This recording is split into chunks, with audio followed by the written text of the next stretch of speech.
amasomero aga gavumenti agajja ssente ku bazadde. Abazadde amasomero ga gavumenti abaana balina okusomera obwereere.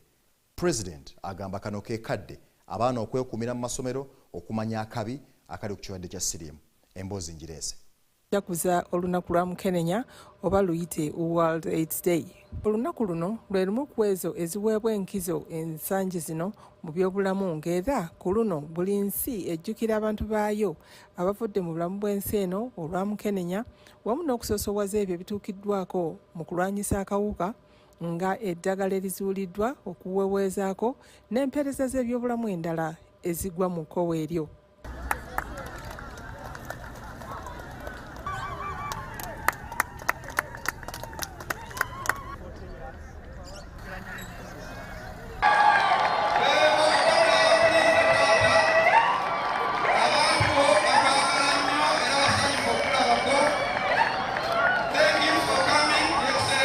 Mu Uganda, olunaku luno lwakuzibwa mu disitulikiti y'e Rakai ku kisaawe ky'Ekibale era nga Pulezidenti Yoweri Museveni teyalutumirwa mwana. Mu kwogera kwe, Pulezidenti Museveni yakubiriza buli omu okulaba ng'abaana babeera mu masomero naddala ago aga bonna abasomera obwereere baleme okwenyigira mu mpisa embi oba okufumbizibwa nga bato. Mbyokwewala ekigambo ky'abaana abato kubanga mulabye nti abaana abato be basinga kukwatibwa akawuka ako ate ekibaleetera akawuka nnaku z'omu maka obwavu. Kati nze kyenteesa nti tubagireko ekizibu omuziziko ogumu obutasoma. Abaana bonna abanaku basomere obwereere mu masomero ga gavumenti nga bwe twakitegeka. So awo ne tunyweza eri ensomesa eya kubanga bw'ava mu ssomero talina muweerera kwe kutandika okwekwata bino ebisajja ebikadde ebyalwala dda ne bimusiiga. N'olwekyo bwe mba mukkiriza muddeyo ku nkola yange abaana basomera obwereere mu masomero ga gavumenti. Abakulu b'amasomero n'abakakiiko k'amasomero bakomyawo ebisale mu masomero ga gavumenti. Okusinziira ku kunoonyereza okwakolebwa ekitongole ekikwasaganya ekirwadde kya Mukenenya mu Uganda, Uganda AIDS Commission, ekirwadde kya Mukenenya kyeyongedde okwegiriisa mu bavubuka naddala abo abali wakati w'emyaka 15 okutuuka ku 24.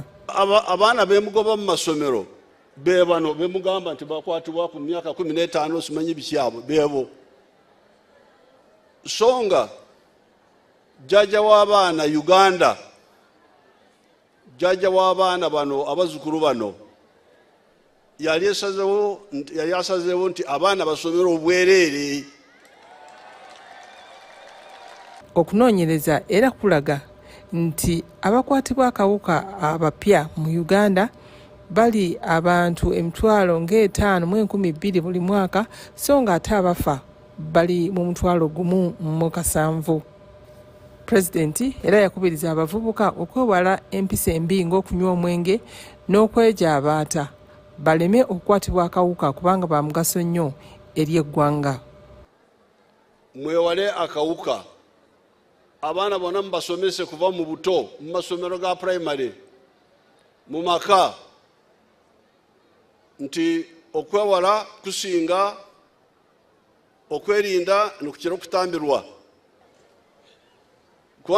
Okuva kati saagala omuntu omupya akwatibwa akawuka kubanga tukimanyi gye katandikira gye kava. Naye bali abakwatibwa akawuka bo bakozesa eddagala ng'abasawo bwe basomeseza wano. Era njagala kwebaza abantu nga Dr. Watiti n'abalala kubanga batuyambye okulaga nti kisoboka wadde akawuka kamulumba asobola okuwangaala omubulamu ne kimuwa omukisa okukuza abaana bazadde ne bakula abanyankole bakyeta okunyetsa abaana n'okukola emirimu okutuuka mu myaka gy'obukadde. Dr. Stephen Watiti ye yagumya banne abalina akawuka nti balabire ku ye awangaalidde ku ddagala emyaka egisukka mu 2 era ng'asobodde okubeera omulamu n'okutuukiriza ebirooto bye nga dokita oba omusawo omutendeke. Mwebale nnyo okujja mu bungi bwe muti. Amanya gange nze Dr. Stephen Watiti, ndi musawo omutendeke naye ndi omu ku abo abalina akawuka akalera mu Kenya. Mu 1999 nali mulwadde nnyo nga nina kansa na TB bakafuba n'emulalama. Naye nga bwe mundaba ndi mulamu kati sirina obulwadde bwonna era mmira ddagala lyange nimbira ku time. Kyenjagala nammwe abaliwo naddala abo abamanyi nti mulina akawuka mwebeere nti mwewandiisa mumbire eddagala. Nammwe abataba kwekebeza mugende mwekebeze leero. Tetwagala muntu yenna omulala afuna akawuka.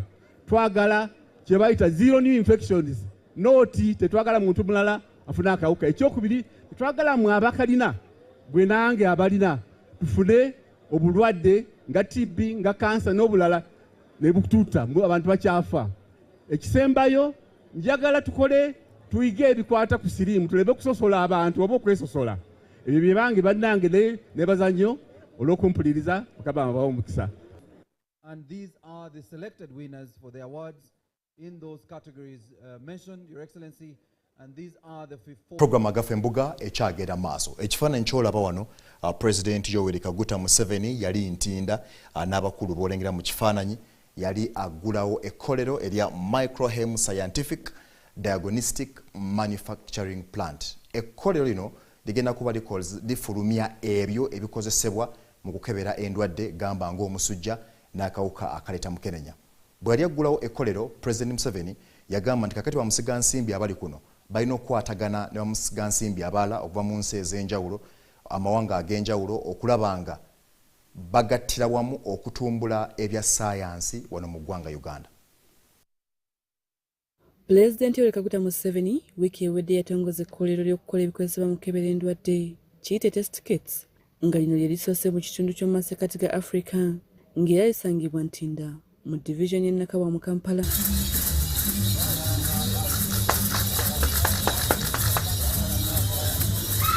Ekkolero ly'omulembe lino Microhem Scientifics MHS mu luzungu ligenda kuyamba mu byobulamu nga bafulumya ebikozesebwa by'omutindo ogwa waggulu era eby'ebbeeyi ensaamusaamu. Bino byakukozesebwa mu kwekebejja endwadde z'omusujja gw'ensiri n'akawuka akaleeta siriimu mu ggwanga. Mu kutongoza, Pulezidenti yabaza bannansi b'omu kitundu ne bannyini makolero olw'okutumbula obusobozi bwa Uganda obw'okukola ebintu ebikozesebwa mu byobulamu. It's really not good for people who say they are scientists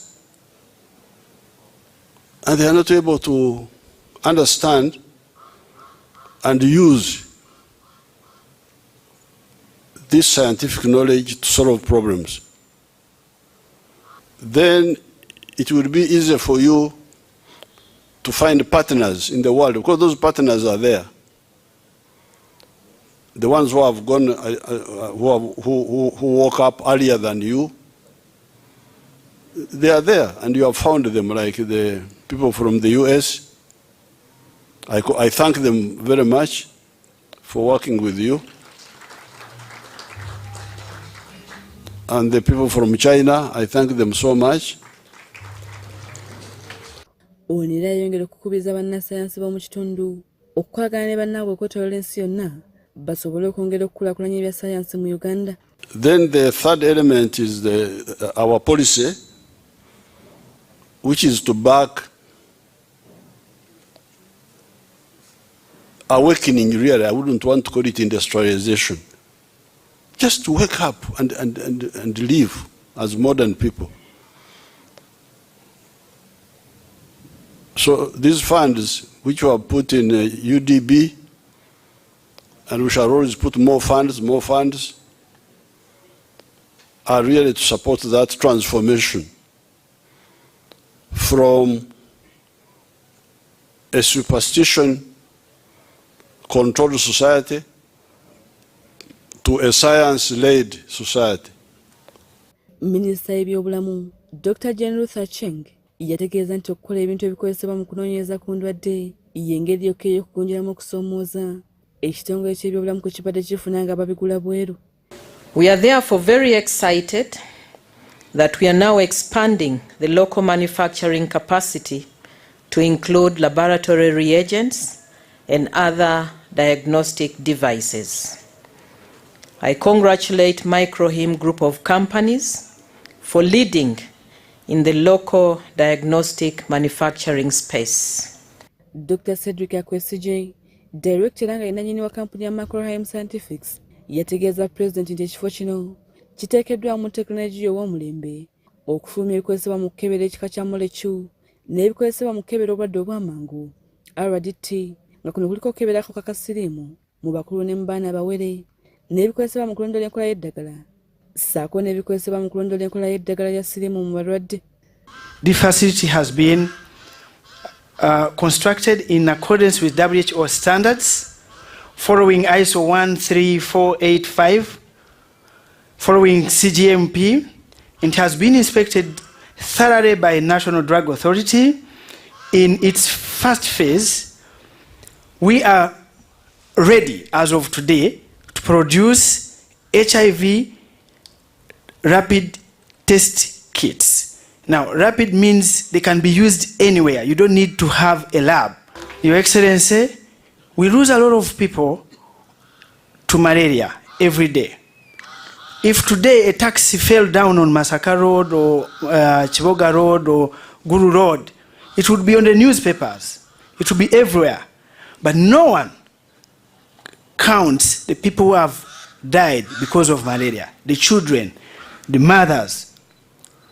And one of the challenges is access to quality diagnostics.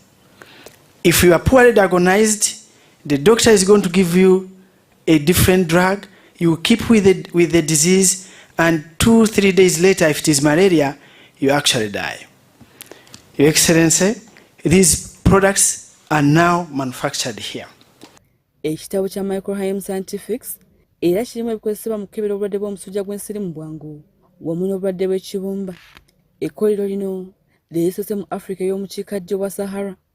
Mu Africa mulimu kampuni 5 ezatandika okunoonyereza ku bulwadde nga zino zisangibwa mu Morocco, Senegal, Ghana, South Africa nga kati Uganda yazeegasseeko.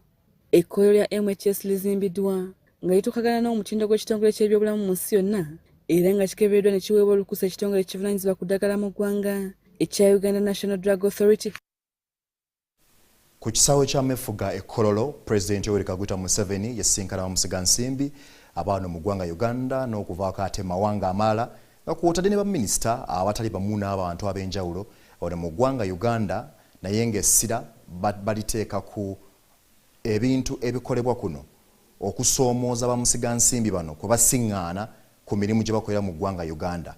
President yategeeza nti gavumenti yo neeteefuteefu okukola ku nsonga ezitali zimu gamba ng'enguudo ate ku nsonga y'amasannyalaze n'agamba nti ebbeeyi oba oliawo eyinza okukakkanyizibwamuko okulaba nga emirimu egikolera mu ggwanga Uganda bamusigansimbi bano basobola ate okwanguyirwa mu ngeri emu oba endala. Olukuŋŋaana lwa bamusigansimbi mu Uganda wiiki ewedde lwatuula ku kisaawe Ekkololo nga ku luno Pulezidenti Museveni yasisinkana maaso ku maaso ne bamusigansimbi okuva mu Uganda yonna. Mu bano mwalimu abakola okuva mu bintu ebiwerako ng'ebyobulimi n'okwongera omutindo ku birime kiyite value addition, amakolero, obuweereza ne ICT. Pulezidenti n'abeetabye mu lukuŋŋaana luno baateesa ku nsonga ez'omugaso ezirina ekigendererwa eky'okutumbula okusiga ensimbi mu ggwanga. Pulezidenti Museveni nate yakakasa bamusigansimbi okwewaayo kwa gavumenti okubawagira abasobole okuyamba eggwanga n'okuluŋŋamya enteekateeka yaayo ey'okkulaakulanya embeera z'abantu n'ebyenfuna. A good meeting because the investors from outside and from within Uganda get together with the ministers and the public servants. You should therefore be able to bring up all issues and resolve them. Mu kiseera ky'okukubaganya ebirowoozo, Pulezidenti Museveni yannyonnyola nti embeera y'okusiga ensimbi mu Uganda etandikira ku bikozesebwa ebisookerwako. Pulezidenti yagamba nti bamusiga nsimbi naddala mu by'obulimi obw'obusuubuzi balina obusobozi okukulaakulana era gavumenti neetegefu okubayamba okutuuka ku kiruubirirwa kyabwe. Because you see, many of these are under the heading of industry, amakorero. If the ministry could capture all these people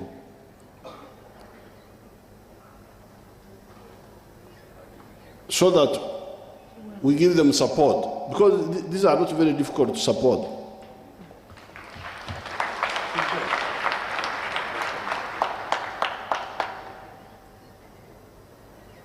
But somehow, like for instance, Mama Bella Wine, I normally meet her on a show, and then I hand her to my people, because that one I wanted to support her directly myself, but they never bring her. So then next time I see her is like now. President Museveni yalagira Minisita omubeezi ow'amakolero ow'ekitiibwa David Bahati okufuna olukalala lw'abamusiga nsimbi naddala mu bintu ng'amata, ebibala n'ebyobuvubi, gavumenti esobole okulaba engeri gye bayambamu. President Museveni era yabikkula ekyama nti mu mwaka gumu gavumenti etadde obukadde 230 obwa dola za America mu banki ya Uganda Development Bank UDB okuyamba bamusiga nsimbi abeetaaga obuyambi. Minisita w'ebyensimbi, enteekateeka n'enkulaakulana y'ebyenfuna ow'ekitiibwa Matiya Kasaija yeebaza President Museveni olw'okusumba Uganda wakati mu kusoomoozebwa kw'ensi yonna okwaleetebwa obulwadde bwa COVID-19, olutalo mu Ukraine, amataba mu Uganda n'ebizibu ebirala ebisannyalazza entambuza y'ebyenfuna. The issue of corrupted officials. Somebody came and whispered to me just before you came and said, Minister, if we hadn't at assessment by Uganda Revenue Authority,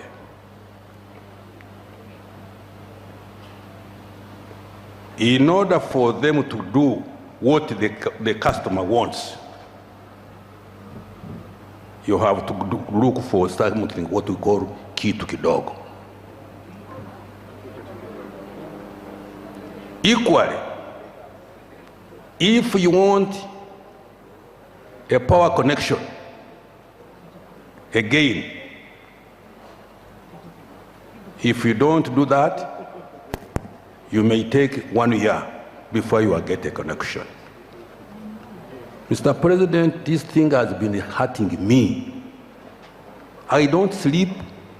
I am looking for money. I am abused by colleagues that I'm not giving them money. When I give money, people do not use it for the purpose for which it has been given.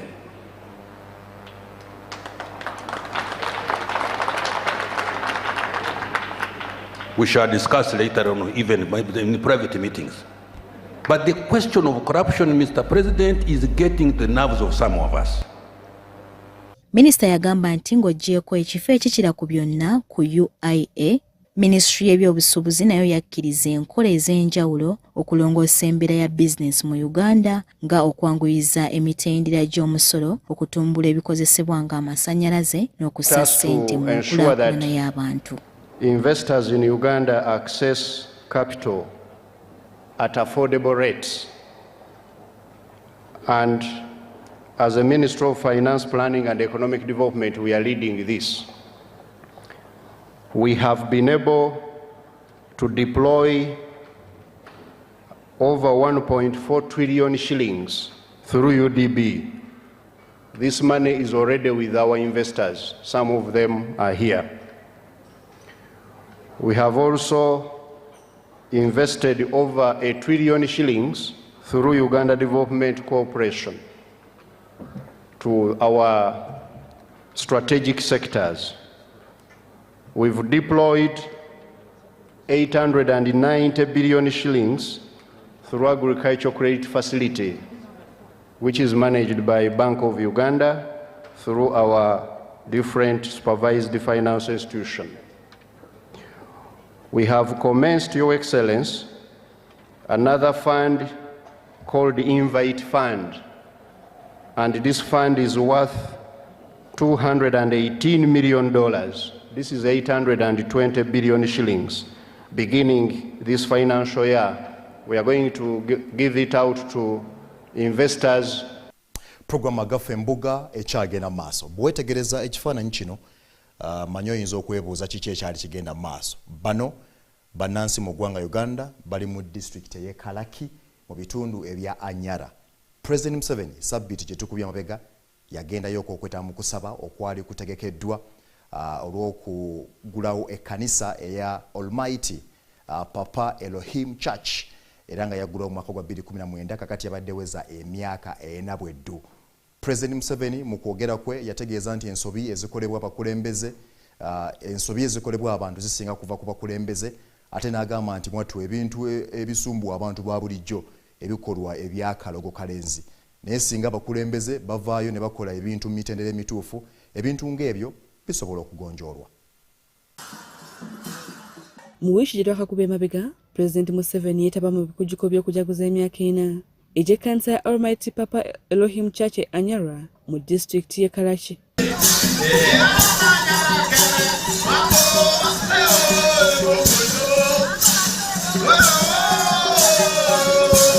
Ekkanisa yagulwawo mu butongole President Museveni mu mwaka gwa 2019 ng'ekulembera omumyuka w'akulira amagye Lieutenant General Peter Erelu.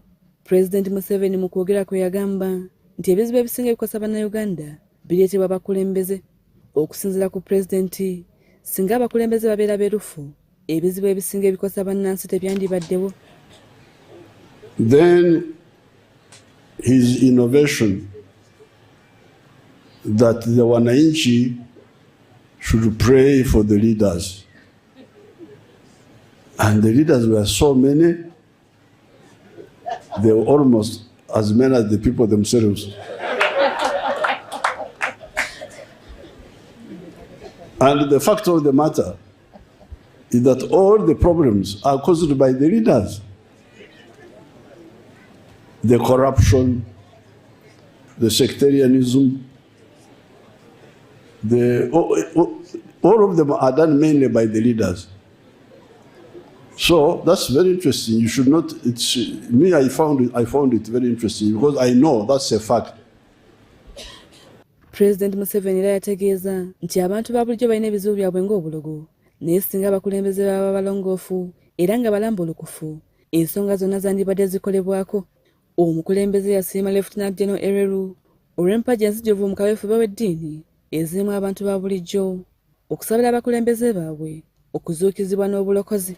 I want to salute Lieutenant General Erelu for his efforts here,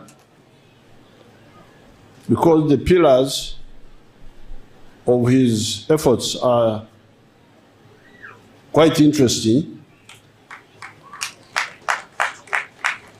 Lieutenant General Erelu yeebaza President Museveni olw'okujja okusaba n'abantu nga bajjukira emyaka 4 okuva ennyumba ya Katonda omuyizaayo ebintu byonna Elohim lwe yatandikibwawo. And in the kingdom of heaven there is no religion. We are one. We are his children and he loves all of us. So here we do not segregate. We don't. This is a place of worship for everybody. Come and worship. He's here and he's with us always. Program Agafa Embuga tujifundikira n'emboozi gye twajje ku mukutu ogwa X osobola ogiyita Twitter nga tugoberera President Yoweri Kaguta Museveni yavaayo okwebaza ttiimu y'eggwanga eya cricket oluvannyuma lw'okufuna ate obuwanguzi okubanga egenda kwetaba mu mpaka eza T20 World Cup 2024 ezigenda okuyindira mu ggwanga erya America mu West Indies. President Museveni ng'ayita ku kibanja kye ekya X yavaayo ne yeebaza abazannyi bano olw'okugenda mu maaso n'okuwanika bendera y'eggwanga Uganda ate n'akoola bannansi bonna aba Uganda okugenda mu maaso n'okuwagira abantu bano kubanga gye bagenda kukiikira ggwanga Uganda n'okwongera ate okuwanika bendera y'eggwanga Uganda.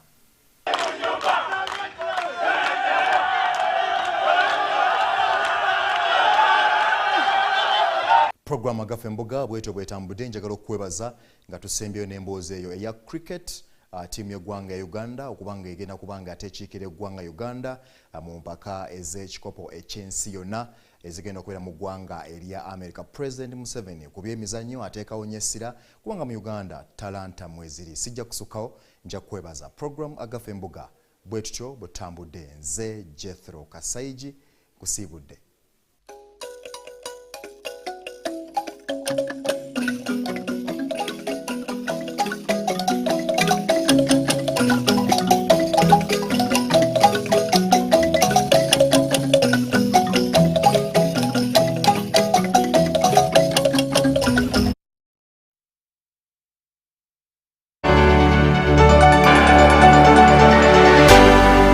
UBC, inspiring Uganda.